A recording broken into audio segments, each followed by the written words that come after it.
Bear with me because I haven't got my glasses on, so I can just about see. The other day I did a post and I did it in cinematic view, so it blurred out the background, but it didn't show up on my skin and it was pixelated. So this is me with no filters. The light is rubbish in here. No filters, showing off my skin. This will be the third day that I attempt the banana skin rub for the face. I thought, because I'm so thick, it was for spots, but it's not. It's for anti-aging. But I don't mind.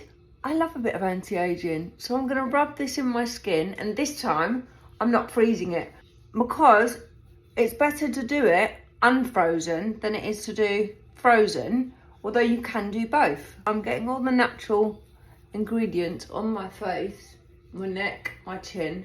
I went on to Amazon. So if anyone else likes these products, there's a link in my bio where you can get them. But I'm not selling it to you. They're just there so that people know what I'm using. I have bought castor oil. I wanted to get a big bottle and it's the only one I could find on Amazon. I go through stuff so quickly, I don't know if anyone else does. But it also came with, which is why I really wanted it, it came with this, a mascara wand.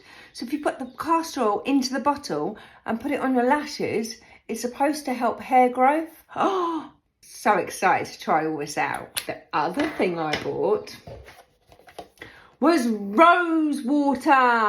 And I found it in this 300ml bottle on Amazon. But what I also found was a spray bottle. So I poured it all into the spray bottle and I just give myself a blitz. Probably not right to do it while the banana's still on my face, but just, you get the idea. Then there's the castor oil. You literally only need to put a small bit in your hand. There we go. So I've got a small bit in my hand.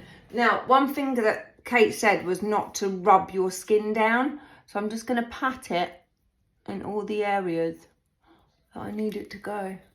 So all over my spots. Does anyone else get them from the menopause? Okay, so I don't know if I'm doing it right, but again, I've got the banana skin still on.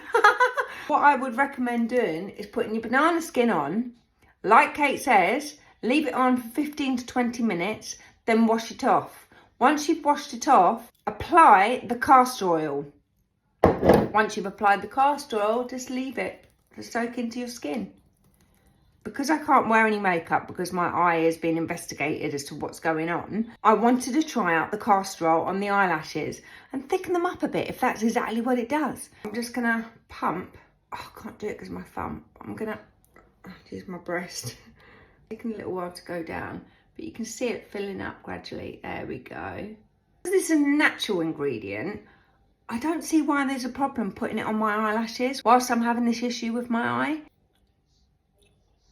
Something on my eyes, don't I? I can't really see what I'm doing. I'm going to put it on my eyelashes and lift them up. Oh, you can notice a difference. Oh! I don't know if you can see that. I'm shaking because I had a stroke and it affected me down my right side and I'm using my right arm, so I end up poking my eye out. Oh, you can notice a difference. I look like I've got mascara on. Okay, this is good. Let's see how we get on. I better go and wash this off and actually apply the banana skin properly and leave it on 15 to 20 minutes. I'll let you know how I got on day 4.